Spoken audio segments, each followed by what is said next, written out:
This is my review of The Promised Neverland, Chapter 124, Tell Us. So we continue with Emma and Ray talking to the Irregulars, or as they're properly named here, Sislo, Barbara, and Vincent. Though we knew Vincent's name from earlier. And these guys are really freaking creepy. I mean, like, seriously creepy.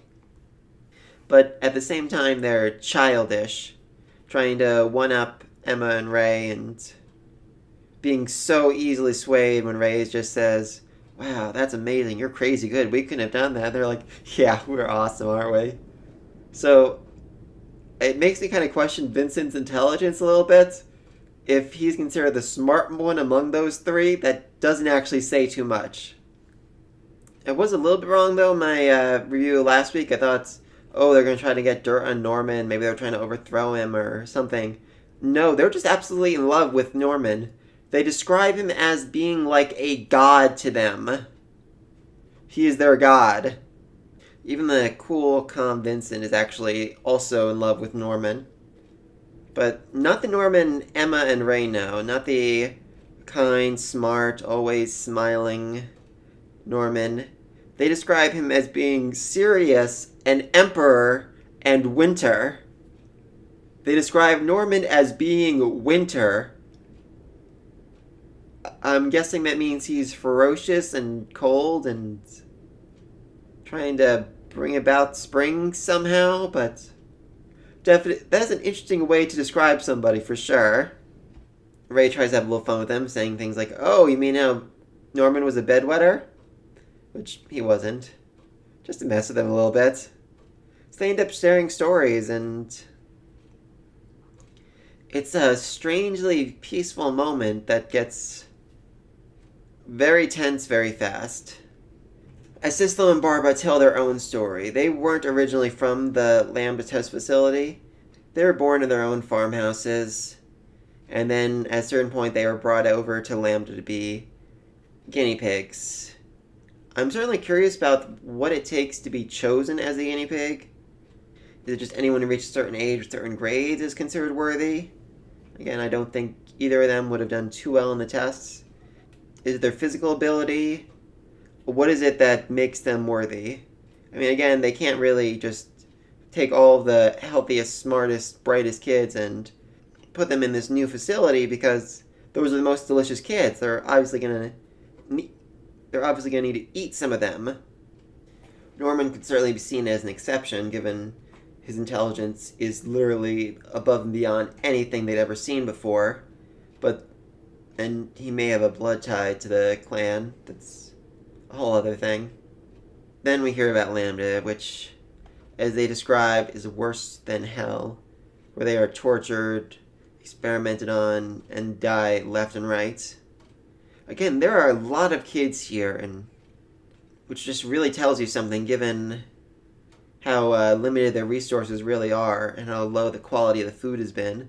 They're devoting a lot to Lambda, trying to find a way to make the food better so that their species doesn't die, and inadvertently creating the Irregulars.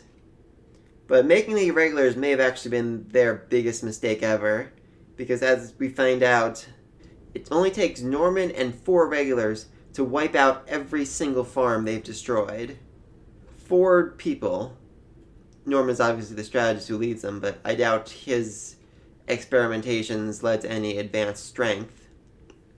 So 4 advanced people with the strength needed to destroy entire farms run by super strong generating demons. And then things get even darker. As Sislo says, he loves killing demons. He savors it. He enjoys it. He enjoys hunting demons as much as demons enjoy hunting him. And we find out Barbara has indeed been eating a demon's leg this entire time. And not just a crazy wild demon, one of the staffers from the farm they attacked. She actually lugged his body back just so she can eat piece by piece of it. That takes some real dedication, and Emma is not too happy about this, or the fact that they are just so gung-ho about going on a mass slaughtering of all the demons. Which once again proves that Emma still doesn't have a poker face, despite all she's been through, despite tricking Mom and bluffing away through a dozen different situations. She cannot hide the absolute horror she feels over this situation. Then we see Barbara's true strength as she crushes the table beneath her foot. But really terrifying in the situation was what came next. Sislo gave her a glare, told her to stop, and she did. There was an absolute fury and rage in his eyes right there that even Emma sensed, and she was terrified by it. So then we move on, and we are told that Norman is about to set the plan in motion. Nothing can stop it anymore. He is going out to one of the pawns, an army of demons who... My first thought was they were like Sonja and Musica. They were religious demons. Yeah, I don't think that anymore. Even by the standard of demons, these guys look deformed and misshapen, like they've experienced torture and been sliced up and regenerated again and again and again. These are, if I had to guess, I'd say these are anarchists, people on the fringe of society who hate it, who hate the upper class, and who are willing to die just so they can kill as many of the rich nobles as they can.